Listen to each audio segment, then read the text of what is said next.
아, 여러분 안녕하세요.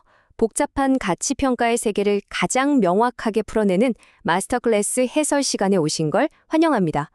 오늘 우리가 완벽하게 뿌리 뽑을 주제, 바로 옵션 가격 결정의 핵심인 이항 모형, 영어로는 바이노미얼 옵션 프라이싱 모델입니다. 아마 수식만 보고 머리 엎으셨던 분들 많으실 텐데요. 오늘 이 시간을 통해서 그 복잡해 보이던 수식들이 사실은 얼마나 상식적이고 아름다운 논리로 연결되어 있는지 확실하게 깨닫게 되실 겁니다. 자, 그럼 본격적으로 시작해 볼까요? 복잡한 수학 공식 나왔다고 절대 당황하실 필요 없습니다. 저는 여러분의 든든한 가치평가 스터디메이트 블랙스톤 H니까요.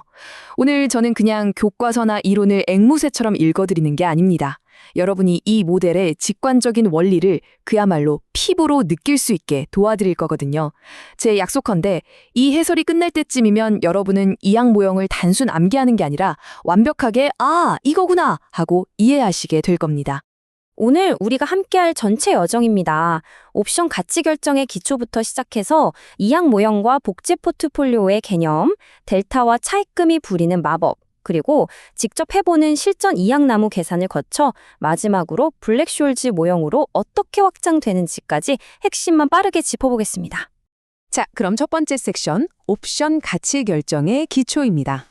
자, 화면에 나오는 6가지 핵심 변수들을 한번 보실까요? 기초자산 가격, 변동성, 행사가격, 배당, 잔여 만기, 그리고 금리까지. 꽤 복잡해 보일 수 있는데 직관적으로 한번 생각해보죠. 만약 기초자산의 가격이 오르거나 시장의 변동성 자체가 막 커지면 콜옵션의 가치는 과연 어떻게 될까요? 네, 당연히 쑥쑥 올라갑니다. 왜냐하면 위로 크게 튈 수 있는 그 가능성 자체가 옵션 세계에서는 엄청난 가치를 지니거든요. 여기서 진짜 재미있는 포인트가 하나 더 있는데요. 바로 금리입니다. 금리가 오르면 콜옵션의 가치도 같이 뜁니다. 아니, 왜 그럴까요? 주식을 직접 내 돈 주고 사는 대신 옵션을 사면 남은 현금을 은행에 넣어두고 더 높은 이자를 쏠쏠하게 받을 수 있잖아요. 이런 치트키 같은 핵심 변수들의 움직임, 머릿속에 꽉 담아두시고 다음으로 넘어가 보겠습니다. 두 번째 섹션입니다. 이항 모형과 복제 포트폴리오, 이 둘의 관계를 파헤쳐보죠. 자, 이항 모형이 정말 천재적인 아이디어를 살펴볼 차례인데요. 이항, 그러니까 바이노미얼이라는 단어 자체가 결과가 딱 2가지라는 뜻이잖아요. 화면에 보이듯 현재 주가 S가 일정 기간 후에 상승해서 SU가 되거나 아니면 하락해서 SD가 되는 아주 심플한 구조입니다. 물론 현실의 주가야 수만 가지 궤적을 그리면서 움직이겠지만 이항 모형은 시간을 아주 잘게 쪼개서 위 아니면 아래 이렇게 이산적인 선택지로 가격 움직임을 싹 단순화시켜버려요. 이게 바로 그 복잡한 옵션 계산을 가능하게 만들어주는 위대한 첫걸음인 셈이죠. 자, 여기서 오늘 내용 중 정말 가장 중요한 핵심 포인트가 등장합니다. 바로 복제 포트폴리오, 레플리케이팅 포트폴리오의 개념인데요. 여러분, 조금만 집중해 주세요. 만약에 우리가 기초자산, 즉 주식을 약간 사고 위험 없는 금리로 돈을 빌려서 어떤 포트폴리오를 딱 만들었는데 이게 옵션이 만기해주는 수익이랑 완벽하게 똑같은 현금 흐름을 만들어낸다면 어떨까요? 현금 흐름이 100% 똑같다면 그 포트폴리오를 세팅하는 데 들어간 비용이 곧 옵션의 현재 가격이어야만 합니다. 상식적으로 그렇지 않으면 위험은 하나도 없이 무조건 돈을 복사해내는 차액 거래가 발생해버리니까요. 이 무차익 원리가 바로 이항 모형의 영혼이라고 할 수 있습니다. 세 번째 섹션, 방금 말씀드린 복제 포트폴리오를 도대체 어떻게 만드는지 델타와 차입금이 부리는 마법을 알아보겠습니다. 우리가 복제 포트폴리오라는 멋진 기계를 조립하기 위해 필요한 첫 번째 톱니바퀴는 바로 이 델타 공식입니다. 화면에 아주 큼지막하게 띄워뒀는데요.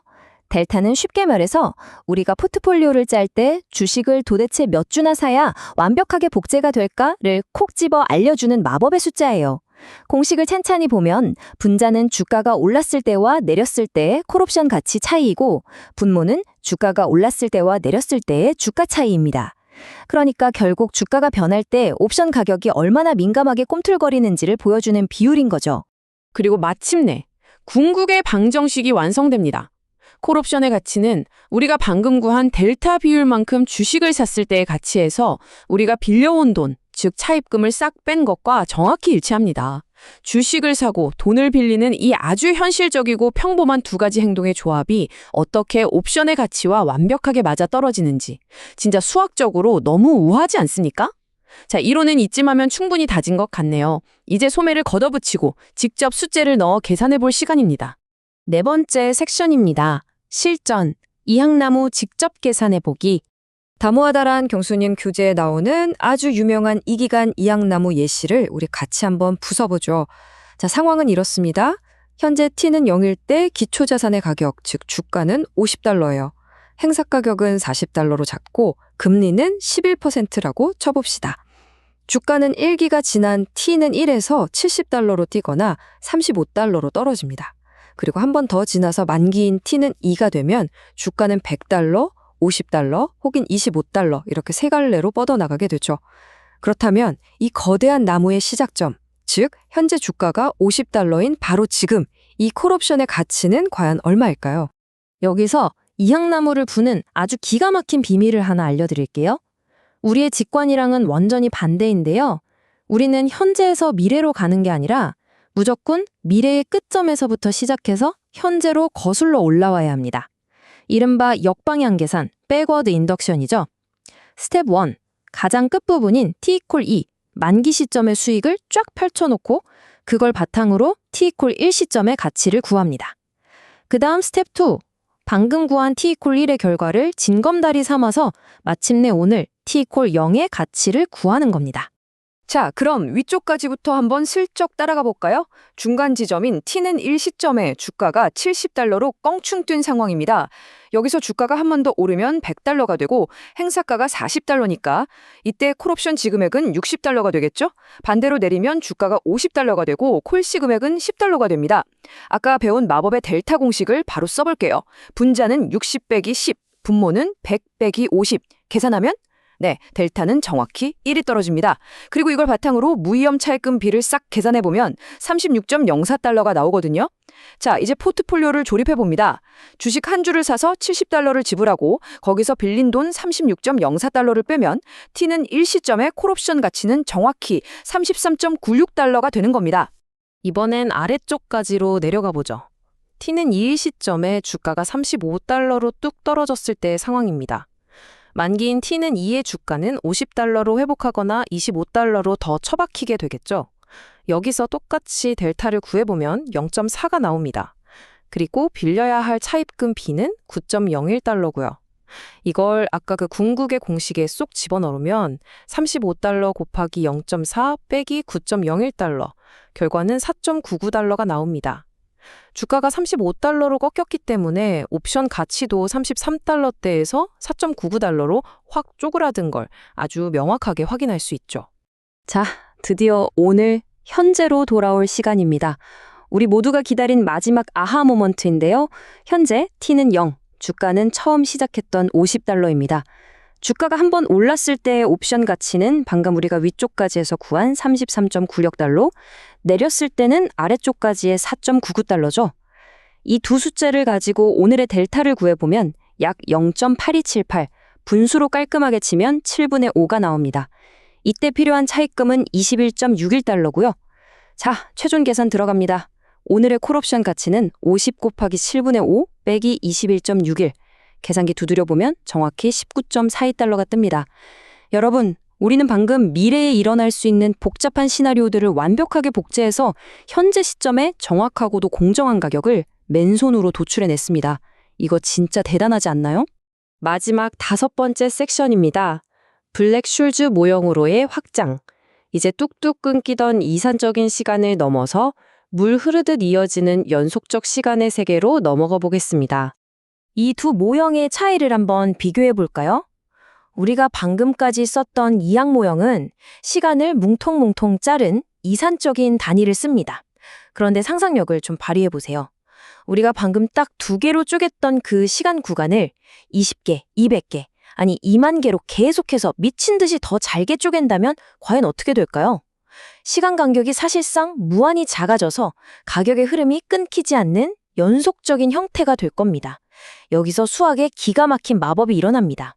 이항 모형의 시간 단위를 무한대로 쪼개면 그 극한 점에서 우리가 구한 값들이 정확히 금융계의 전설, 블랙숄즈 모형의 공식으로 수렴하게 되거든요.